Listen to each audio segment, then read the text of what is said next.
ఎంతవారైనా కాంతాదాసులే అని అంటే సృష్టికి మూలం, కేంద్రం, బిందువు, బీజం, క్షేత్రం స్త్రీ అని చెప్పటం సిద్ధాంత లక్ష్యం కావచ్చు.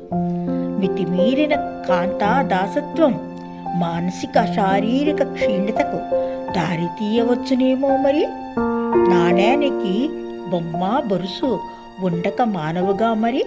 సెలవా మరి. MPL times channel.